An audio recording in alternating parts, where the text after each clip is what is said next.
रमेश एक साधारण सा लड़का था जो हमेशा हर काम के लिए बस एक ही बात कहता था, आज नहीं कल करूंगा। उसकी यही आदत पूरे मोहल्ले में मशहूर थी। पढ़ाई हो, सफाई हो, छोटा सा काम भी क्यों ना हो, रमेश हमेशा टाल देता। उसकी माँ रोज उसे समझाती, बेटा काम कल पर मत छोड़ वरना मुश्किल बढ़ जाएगी। रमेश हंसकर कह देता, अरे माँ अभी बहुत टाइम है, कल कर लूंगा।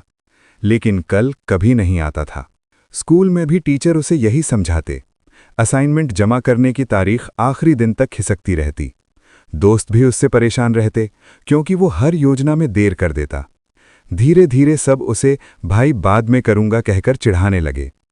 एक दिन कुछ ऐसा हुआ जिसने उसकी जिंदगी बदल दी। एक दिन स्कूल में विज्ञान प्रदर्शनी साइंस एग्जीबिशन का ऐलान हुआ। पूरे स्कूल में उत्साह की लहर दौड़ गई।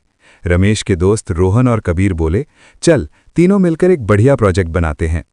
रमेश बोला, हाँ हाँ बनाएंगे, लेकिन आज थोड़ा थका हूं, कल देखते हैं। दोनों दोस्तों ने एक दूसरे को देखा और मुस्कुरा दिए। ये तो कल वाली बीमारी कभी नहीं जाएगी। अगले दिन उन्होंने फिर पूछा, चल शुरू करते हैं।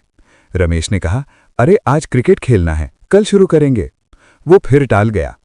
तीसरे दिन भी वही बात, कल करेंगे। और देखते देखते प्रदर्शनी में सिर्फ 5 दिन बाकी रह गए। दोस्तों ने फैसला किया। रोहन बोला, भाई अब हम दोनों बिना तेरे प्रोजेक्ट बनाते हैं। कबीर ने हामी भरी, हाँ तू चाहे तो बाद में जुड़ जाना। रमेश ने कहा, ठीक है कल मैं जुड़ जाऊंगा। अगले दिन वो फिर देर से उठा। उसने सोचा, छोड़ कल जाऊंगा। 2 दिन ऐसे ही निकल गए। अब प्रदर्शनी में सिर्फ 2 दिन बचे थे। रमेश स्कूल पहुंचा तो सब बच्चे अपने अपने स्टॉल तैयार कर रहे थे। रंग, चार्ट, मॉडल, कटिंग, चारों ओर तैयारी का माहौल था। रोहन और कबीर का प्रोजेक्ट लगभग तैयार था। रमेश को पछतावा होने लगा। वो बोला, यारों मैं किस काम में मदद करूं? रोहन बोला, अब कुछ नहीं बचा, सब पूरा हो गया। कबीर ने भी कहा, हमने तुझे जितनी बार बुलाया तो खुद नहीं आया। रमेश चुप हो गया। पहली बार उसे महसूस हुआ कि उसकी आदत की वजह से लोग उससे दूरी बनाने लगे हैं। वो बैठ गया और सोचने लगा, मैं हमेशा क्यों टालता हूं? अगर आज कर लेता तो मुझे भी प्रोजेक्ट में अपना रोल मिलता। जब सब मेहनत कर रहे थे मैं ही आराम कर रहा था। अब पछताने से क्या फायदा? उसी शाम उसकी जिंदगी में मोड़ आया। घर लौटते समय बस में एक बुजुर्ग मिले। उनके हाथ में कई किताबें थीं, समय का मूल्य, जीवन प्रबंधन, कामयाबी की कुंजी। रमेश को देखकर उन्होंने मुस्कुराकर पूछा, बेटा स्कूल जा रहे हो? रमेश बोला, जी अभी घर लौट रहा हूं। बुजुर्ग बोले, कभी सोचा है कि समय सबसे बड़ा धन है? रमेश ने कहा, पता नहीं, मैं तो बस काम कल पर टाल देता हूं। बुजुर्ग हंसे, यही तो गलती है। उन्होंने कहा, कल कभी नहीं आता और आज गुजर जाता है। जो बच्चे आज का काम अभी कर लेते हैं वही आगे चलकर सफल बनते हैं। जो टालते रहते हैं उनके हाथ में सिर्फ पछतावा रहता है। रमेश चुपचाप उन बातों को सुनता रहा। ऐसा लग रहा था कि बुजुर्ग उसके मन की बात जानते हों। बस उसके स्टॉप पर रुकी। बुजुर्ग ने जाते जाते कहा, बेटा कोशिश करो, आज से शुरू करो, अभी से शुरू करो। रमेश के मन में गहरी बात उतर चुकी थी। अगले ही दिन उसने बदलाव करने का फैसला किया। वो सुबह जल्दी उठा। पहली बार बिना माँ के कहे उसने अपना बिस्तर ठीक किया। स्कूल पहुंचकर रोहन और कबीर से बोला, दोस्तों मुझे माफ कर दो और बताओ क्या मैं अभी कुछ कर सकता हूं? दोनों ने आश्चर्य से उसकी ओर देखा।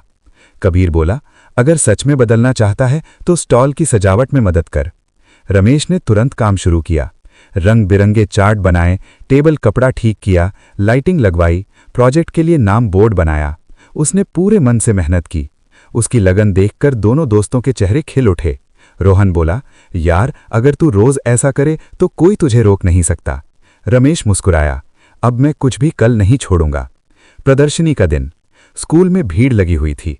बच्चे, टीचर, माता पिता सब स्टॉल देख रहे थे। रोहन कबीर का प्रोजेक्ट काफी आकर्षक लग रहा था। रमेश भी गर्व से साथ खड़ा था। जज आए और सबकी मेहनत को ध्यान से देखा। उन्होंने सजावट की खास तौर पर तारीफ की। रोहन बोला, ये रमेश में किया है। जज ने कहा, बहुत बढ़िया। रमेश के चेहरे पर चमक आ गई। उसके अंदर एक नया आत्मविश्वास पैदा हुआ। परिणाम की घोषणा।